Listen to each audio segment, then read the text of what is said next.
देखिए दोस्त, आज मैं पढ़ूंगा संवैधानिक विकास।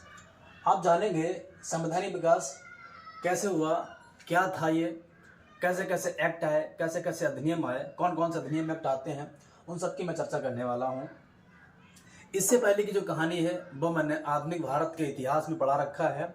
ईस्ट इंडिया कंपनी को लेकर के, ईस्ट इंडिया कंपनी कैसे बनी, कब इसकी स्थापना हुई, कैसे भारत में ये लोग आए, व्यापार करने आए, व्यापार करने के माध्यम से कैसे इन्होंने भारत में राजनीति करना स्टार्ट कर दिया। आप देख रहे होंगे, जब हमने पढ़ाया था आपको, भारत में यूरोपीय कंपनियों का आगमन। इसमें पुर्तगाली आए थे, डच आए, फ्रांसीसी आए, अंग्रेज आए। ये कैसे कैसे यहाँ पर लड़ाई करके, युद्ध करके और कंपनी स्थापित करके कैसे यहाँ पे इन्होंने कब्जा कर रखा।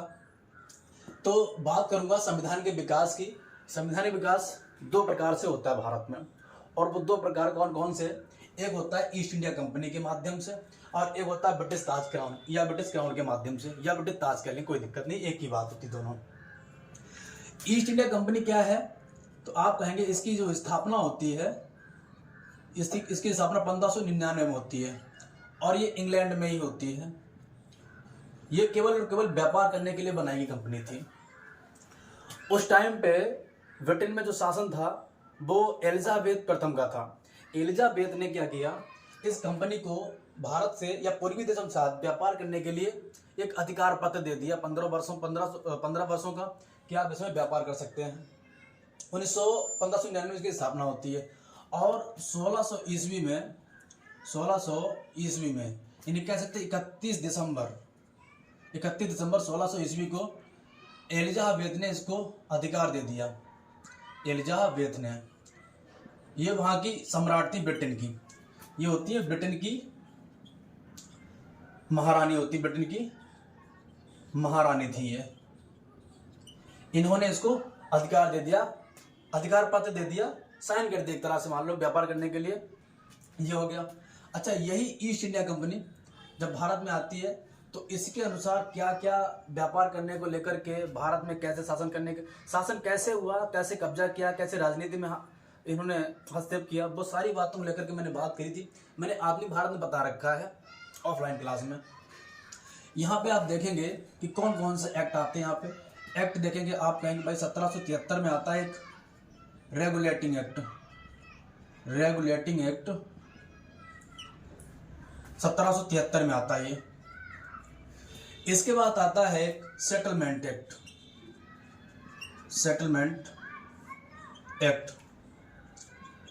कंपनी में कुछ कमियां हो जाती हैं, उसको सुधार करने के लिए आता सेटलमेंट एक्ट। ये आता 1781 में। इसी के बाद में एक आता है पिट्स इंडिया एक्ट।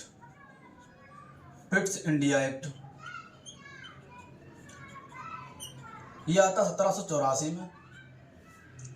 फिर आता है चार्टर एक्ट 1786 का। इसमें कुछ विशेष नहीं है, बस थोड़ी जानकारी होती है, वो पढ़ना है। इसी के बाद फिर आता है चार्टर एक्ट 1793 का। इसके बाद में जो आता है चार्टर एक्ट 1813 का।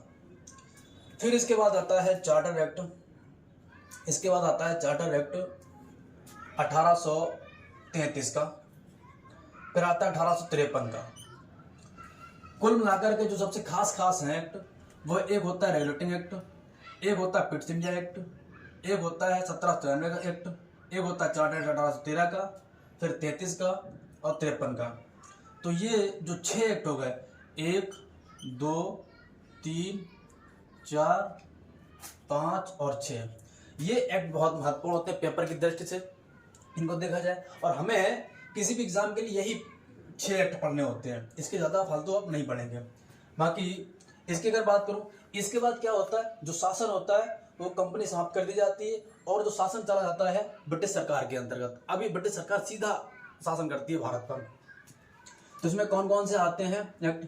एक आता है, अब यहाँ से अधिनियम स्टार्ट हो जाएगा, भारत शासन अधिनियम 1858। भारत शासन अधिनियम 1858, अधिनियम 1858 का ये आ जाता है इसमें। 1858 के बाद में भारत शासन अधिनियम 1861 आता है। 1861 आता है। 1861 के बाद में भारत शासन 1861 आता है। फिर आता है 1873 का, ये भी कोई इतना खास नहीं होता है। 1876 में आता है, ये कोई विशेष खास नहीं है, मैं बताया दे रहा हूँ। अधिनियम जो आते हैं 1858 का आता है, ये बहुत महत्वपूर्ण होता है। 61 वाला ये भी खास होता है, ये दोनों इतने खास नहीं होते, बस जानकारी थोड़ी करनी है इसके बारे में। फिर इसके बाद में आता है 1892 का अधिनियम 1892 में। फिर आता है 1909, इसे मार्ले मिंटो सुधार के नाम से जाना जाता है। इसके बाद में आता है 1919 का, इसे चैम्सफोर्ड सुधार कहते हैं। मैं पढ़ूंगा सारी चीज़ें, जानकारी करूंगा तब। फिर आता है 1935 का अधिनियम, भारत शासन अधिनियम 1935 का, ये सबसे बड़ा अधिनियम होता है। उसके बाद में फिर आता है स्वतंत्रता अधिनियम 1947 का। इतनी चीज़ें मुझे संवैधानिक विकास में पढ़नी है। क्या क्या चीज़ें होंगी? एक तो संविधान का विकास पढ़ना मुझे ईस्ट इंडिया के अंतर्गत, एक पढ़ना ब्रिटिश ताज के अंतर्गत। इसमें आप देखेंगे कि कौन कौन से एक्ट आते हैं कि आता 1773 में रेगुलेटिंग एक्ट 1773 का, सेटलमेंट ऑफ एक्ट 1781 में आता है, पिट्स इंडिया एक्ट 1784 में आता है, चार्टर्ड एक्ट 1786 का, फिर चार्टर्ड एक्ट 1793 में, फिर चार्टर एक्ट 1813 में आता है, फिर 1833 का आता है, 1853 में आता है। इनमें क्या क्या नियम इन्होंने बनाए व्यापार करने के लिए, राजनीति में, भारत में शासन करने के लिए क्या क्या इन्होंने नियम बनाए, उन सबको मैं पढ़ूंगा यहाँ पे। फिर इसके बाद में कंपनी का शासन समाप्त हो जाता है। जो शासन होता है, जो सिस्टम होता है भारत में अंग्रेजों का अधिकार को लेकर के, व्यापारिक क्षेत्र को लेकर के, शासन को लेकर के, वो चला था सीधा सीधा किसके अंतर्गत? ब्रिटिश सरकार के अंतर्गत। तो ब्रिटिश सरकार के माध्यम से क्या क्या नियम बने, क्या क्या कानून बने, क्या हुआ, वो सारे इन अधिनियम में मुझे पढ़ना होगा। क्या क्या होगा इसमें? 1861 का अधिनियम पढ़ना है, 1858 का पढ़ेंगे, 1861 पढ़ना है, 1873, 1876, 1892, 1909, 1919, 1935, 1947, इन सब की चर्चा मैं करूँगा। इसी के बाद में मैं स्टार्ट करूँगा। नंबर 1 पहला होगा जो होगा रेगुलेटिंग एक्ट 1773 का। मैं पढ़ूंगा रेगुलेटिंग एक्ट 1776 का। इसकी अगर बात करूं, इसमें क्या हुआ कि जब बंगाल में 2 युद्ध हो चुके थे, एक प्लासी का युद्ध और एक बक्सर का युद्ध। इन दोनों युद्धों के माध्यम से अंग्रेजों ने भारत में राजनीति करना स्टार्ट कर दिया था, हस्तक्षेप करने लगे थे यहाँ पे। तो आप देखेंगे कि जब रेगुलेटिंग एक्ट आया, रेगुलेटिंग एक्ट 1773 जब आया, इस टाइम पे क्या हुआ कि जो ईस्ट इंडिया के अंतर्गत काम करने वाले लोग थे, वो बंगाल से जो भी आमदनी होती थी वो अपने यहाँ ले जाते थे, सरकार को नहीं देते थे। यानी यहाँ से सिर्फ ले जाना उनका होता था, यहाँ पे लाना कम होता था। तो इस टाइम पे बंगाल में बहुत भीषण अकाल भी पड़ा था। तो इस टाइम पे जो ब्रिटेन का सम्राट था, ब्रिटेन का जो सम्राट था, उसने सारी चीज़ें देखी। उसका नाम था लॉर्ड नॉर्थ। इसने एक समिति बनाई जांच करने के लिए समिति बनाई। उस समिति को भारत में भेजा, उसने देखा क्या क्या कमियां हैं, तो वो सारी कमियों को बताया। इसलिए क्या कहा जाता, इसलिए इस वाले एक्ट को लॉर्ड नॉर्थ एक्ट भी कहा जाता है, लॉर्ड नॉर्थ एक्ट भी कहते हैं। क्यों कहते हैं? क्योंकि इसको लाया कौन था? लॉर्ड नॉर्थ ही लाया था। ये ब्रिटेन का प्रधानमंत्री था, इसे लाया था। तो इस एक्ट के तहत क्या क्या काम भारत में हुए, तो उसने देखा कि जो 3 प्रेसिडेंसी हुआ करती, पहले 3 ऐसा करके 3 प्रेसिडेंसी होती थी। एक मुंबई प्रेसिडेंसी थी, यहाँ पे मुंबई प्रेसिडेंसी। एक यहाँ पे होती मद्रास प्रेसिडेंसी, और एक यहाँ पे होती थी बंगाल प्रेसिडेंसी। ये हुआ करती थी। यहाँ पर अंग्रेजों के गवर्नर हुआ करते थे अलग अलग। ठीक है, क्या हुआ कि जो बंगाल का गवर्नर था, सारा शासन यही चल रहा था, सारा सिस्टम अंग्रेजों के यहीं पे था बंगाल में। तो जो बंगाल में था, यहाँ का जो गवर्नर था, और गवर्नर कौन था यहाँ पे इस टाइम पे 1773 में? तो आप कह सकते हैं कि बंगाल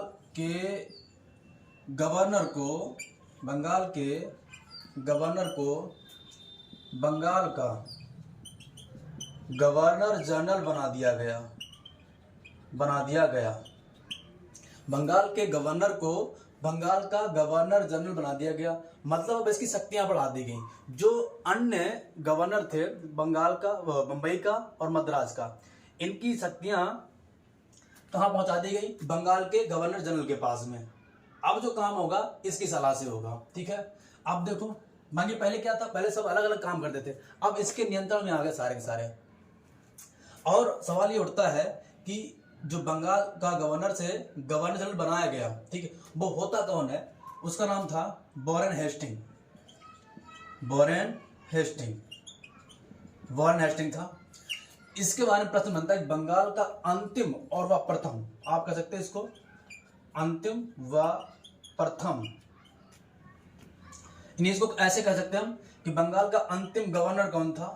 अंतिम गवर्नर व प्रथम गवर्नर जनरल वॉरेन हेस्टिंग बना था। आपसे प्रश्न बनेगा कि बंगाल का अंतिम गवर्नर कौन था, तो आप बोलेंगे बंगाल का अंतिम गवर्नर वॉरेन हेस्टिंग होता है। और बंगाल का प्रथम गवर्नर जनरल कौन होता है? तो अब भी वॉरेन हेस्टिंग ही रहेगा, क्योंकि वॉरेन हेस्टिंग जब बना आया था ये 1772 में आया था, और जो एक्ट आया वो 1773 में आया, ठीक है। तो जब ये 72 में था वॉरेन हेस्टिंग, तब गवर्नर था, और जब ये एक्ट आया, एक्ट आने के माध्यम से गवर्नर को गवर्नर जनरल कहा जाने लगा। तो आदमी वॉरेन हेस्टिंग तो वो जो था वो यही रहा, ठीक है। इसलिए बंगाल का अंतिम गवर्नर हो गया और प्रथम गवर्नर जनरल हो गया। एक तो इतनी बात खास याद रखनी है आपको।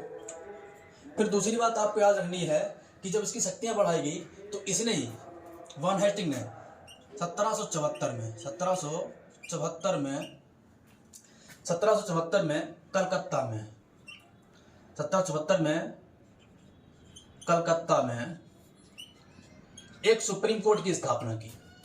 एक सुप्रीम कोर्ट की स्थापना की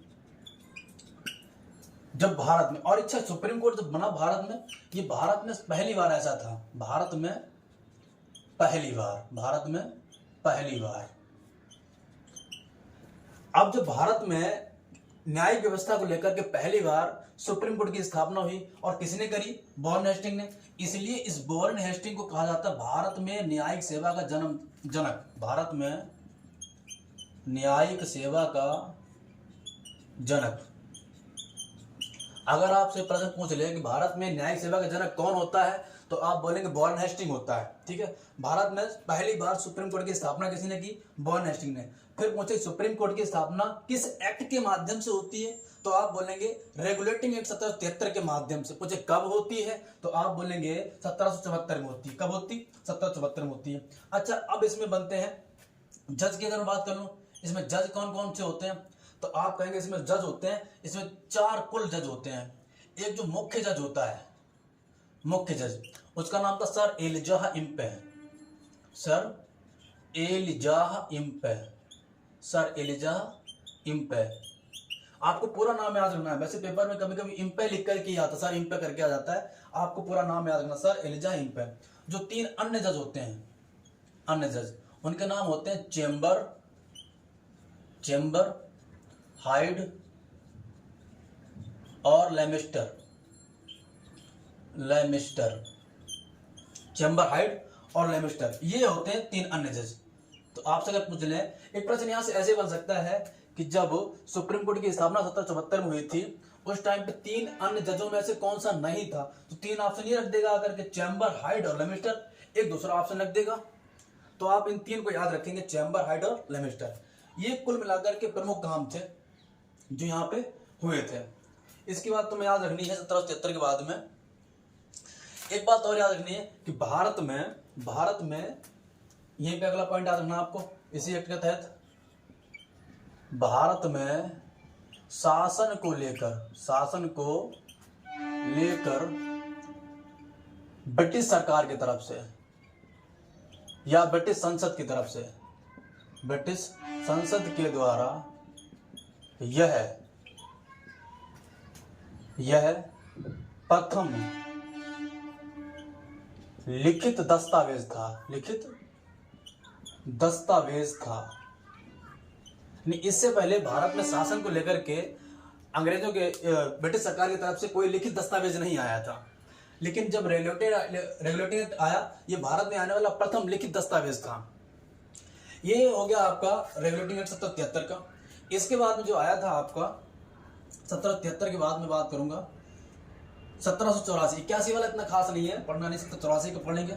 इसमें क्या हुआ तो आप देखेंगे 1784 जब एक आया 1784 में, इसमें क्या हुआ, कंपनी को और भी नियंत्रण में रखने के लिए कंपनी को 2 भागों में बांट दिया गया था। कंपनी को 2 भागों में बांट दिया गया, जिसे बोलते हैं Pitt's India act. Pitt's India act, India act 1784, Pitt's India act 1784 आया था। इसमें क्या हुआ, इसमें आपको याद होना है, कंपनी जो थी, कंपनी वही ईस्ट इंडिया कंपनी, कंपनी के मामलों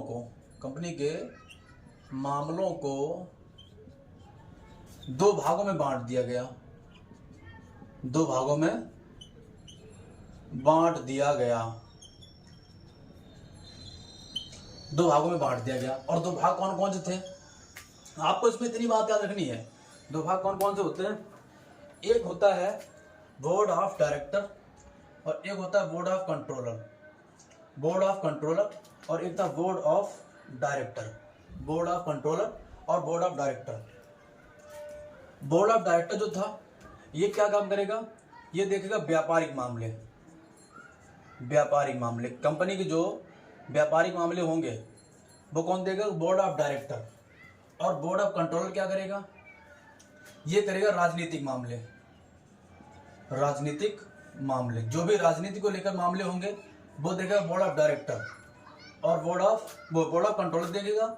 और व्यापारिक मामले कौन देखेगा, बोर्ड ऑफ डायरेक्टर। ये देखिए व्यापारिक मामले, राजनीतिक मामले, बोर्ड ऑफ कंट्रोलर। ये प्रमुख काम होता है इसको लेकर के यहाँ पर पिट्स इंडिया एक्ट में 1784 वाले में।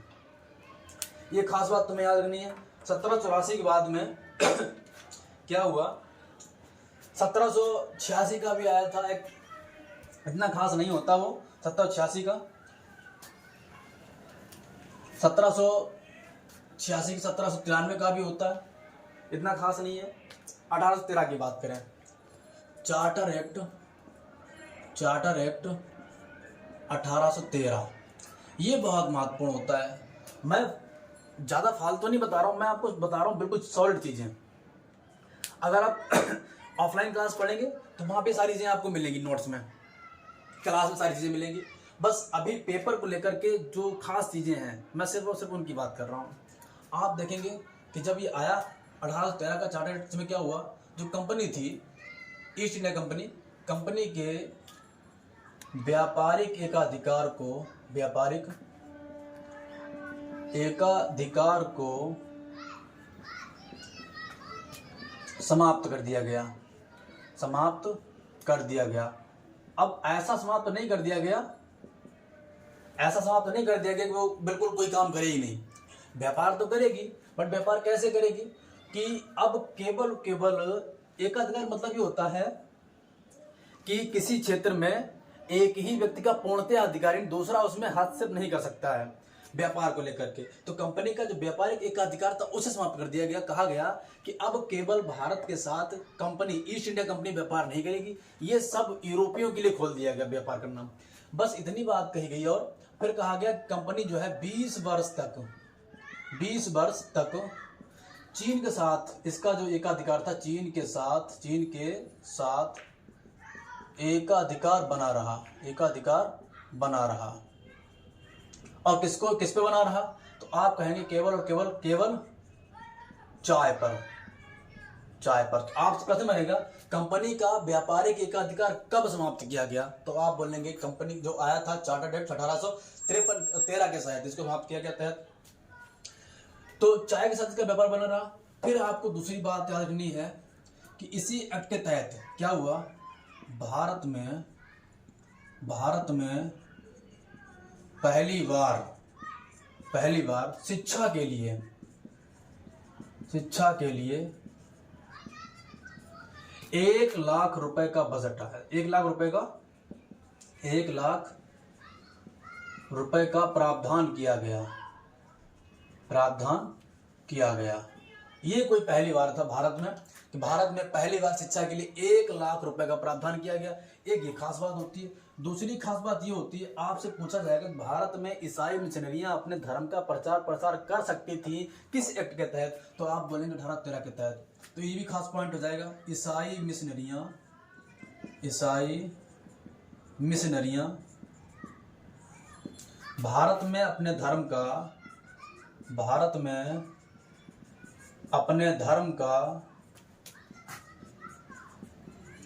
प्रचार प्रसार कर सकती हैं।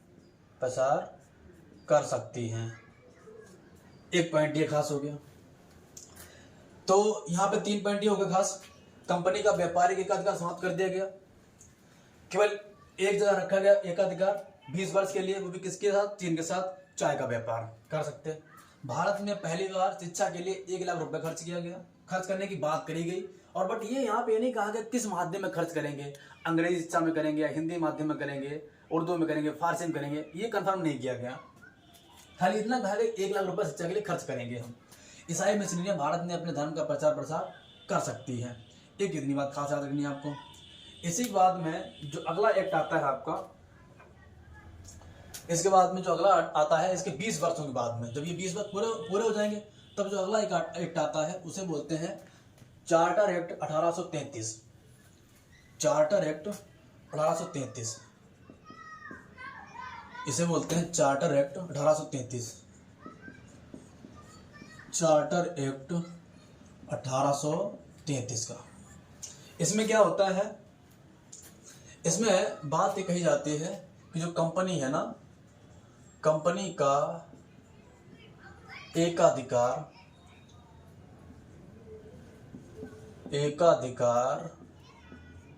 पूर्णतः समाप्त किया गया। पूर्णतः समाप्त। यहाँ पे जो 20 साल के लिए चाय का व्यापार था चीन के साथ में, उसे भी समाप्त कर दिया गया। कंपनी का एकाधिकार पूर्णतः समाप्त कर दिया गया। अब किसी के साथ कोई ऐसे व्यापार कोई भी कर सकता है। चीन के साथ भी कर सकते हो, भारत के साथ कर सकते हो, या अन्य देशों के साथ व्यापार कर सकते हो, कोई भी कर सकता है, कोई भी यूरोपीय कर सकता है। ये कर दिया गया। दूसरी बात आपको खास याद रखनी है, बहुत ही खास होता है इसके लिए। वो क्या होता कि जो बंगाल का गवर्नर था, है ना, बंगाल का गवर्नर जनरल अब पूरे भारत का गवर्नर जनरल होगा। ये बात इसमें कही गई।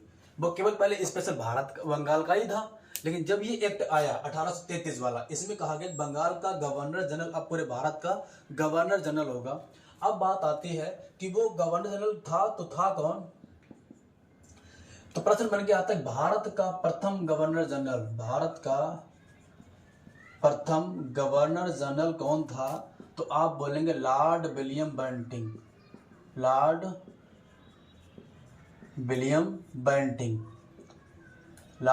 बेंटिंक। इसी ने सती प्रथा पर रोक लगवाई थी राजा राम मोहन राय के साथ में 1829 में, लॉर्ड विलियम बेंटिंक के द्वारा। ये भारत का प्रथम गवर्नर जनरल था। अच्छा, इसी के साथ आपको एक बात याद रखनी है। एक आयोग बनाया गया था जिसका नाम था विधि आयोग। इसी के साथ विधि आयोग की स्थापना की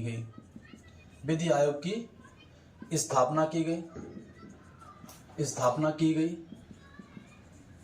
तो आपसे प्रश्न बनेगा कि भारत में पहली बार विधि आयोग की स्थापना किस एक्ट के तहत की गई?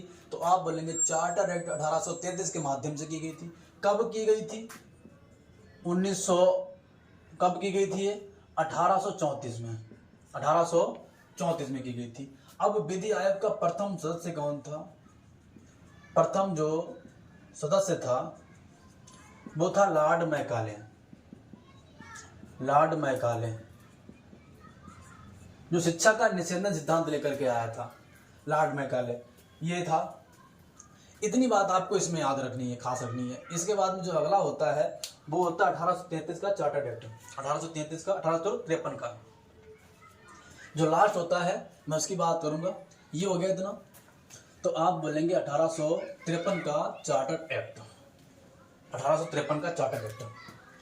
1853 का चार्टर एक्ट, ये तुम्हें याद रखना है।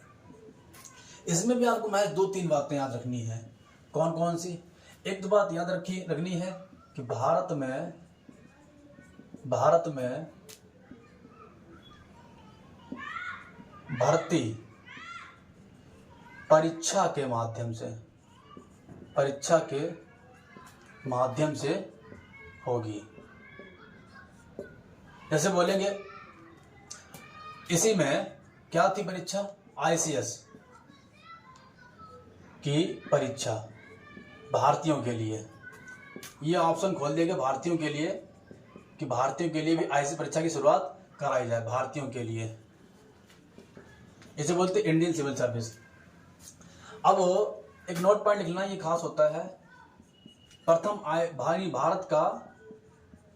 का प्रथम ICS अधिकारी कौन था? अधिकारी याद रखना, सत्येंद्र नाथ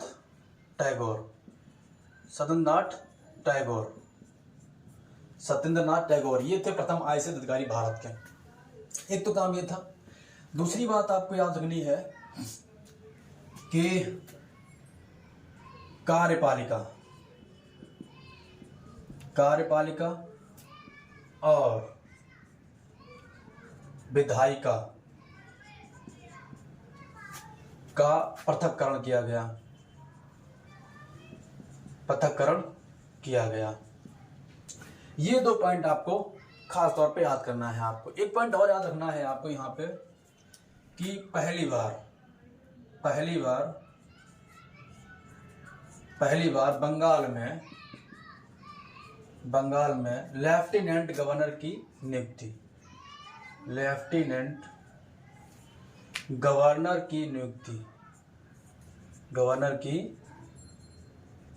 नियुक्ति की गई। नियुक्त हुआ था पहली बार भारत में। तो इस तरह से आप देखेंगे कि हमने संविधान का विकास पढ़ा और संवैधानिक विकास 2 भागों में पूर्ण होता है। और 2 भाग कौन कौन से थे? एक था ईस्ट इंडिया के अंतर्गत और एक था ब्रिटिश ताज के अंतर्गत। ईस्ट इंडिया के अंतर्गत जो एक्ट महत्वपूर्ण थे वो मैंने पढ़ रखे। वो 6 एक्ट होते हैं महत्वपूर्ण जो होते हैं। एक होता है 1773 का रेगुलेटरी एक्ट, एक होता है 1784 का, एक होता है 1793 का, फिर एक होता है 1853 का, 1853 के बाद में 1833, 1853 का एक्ट। ये खास होते हैं, सो मैंने पढ़ रखे हैं। अब जो मैं आगे पढ़ूंगा अगली क्लास में ब्रिटिश सरकार के अंतर्गत ईस्ट इंडिया कंपनी ब्रिटिश सरकार के अंतर्गत भारतीय संविधान का विकास कैसे कैसे होता है, मैं उनकी बात करूंगा अगली क्लास में।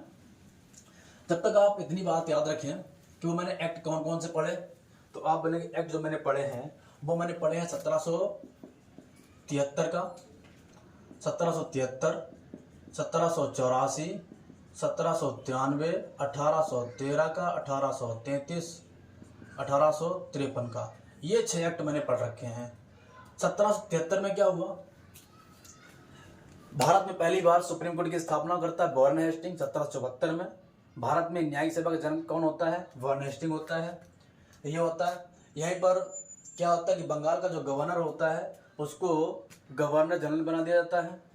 फिर 1784 में यहाँ देखना है आपको कि इसमें 2 काम होते हैं। कंपनी को 2 भागों में बांट दिया जाता है, एक बोर्ड ऑफ कंट्रोलर और एक बोर्ड ऑफ डायरेक्टर। इतनी बात खास रखनी है। 1793 की बात करूं, 1793 में आपको याद रखना है कि कंपनी को 20 वर्ष के लिए, कंपनी को यहाँ पे 97 में याद रखना है, कंपनी को जो कंपनी थी ईस्ट इंडिया कंपनी, इसको 20 वर्ष के लिए व्यापार करने की अनुमति दी गई। व्यापार करने की अनुमति मिल गई। व्यापार करने की अनुमति मिल गई। इतनी बात तुम्हें याद रखनी है। फिर 1813 पढ़ा हमने एक्ट। इसमें क्या था? शिक्षा के लिए पहली बार 1 लाख रुपए का बजट। ईसाई मिशनरियां भारत में अपने धर्म का प्रचार प्रसार कर सकती है। और कंपनी का व्यापारिक एकाधिकार समाप्त कर दिया गया। केवल रखा गया चीनी के साथ व्यापार, और वो भी काहे का? चाय का व्यापार। फिर 33 आता है। इसमें क्या होता है कि बंगाल का जो गवर्नर जनरल होता है वो पूरे भारत का गवर्नर जनरल बना दिया जाता है। इसी में विधि आयोग बनता है जो लॉर्ड मैकाले होता है, इसका पहला विधि सदस्य कहा जाता है।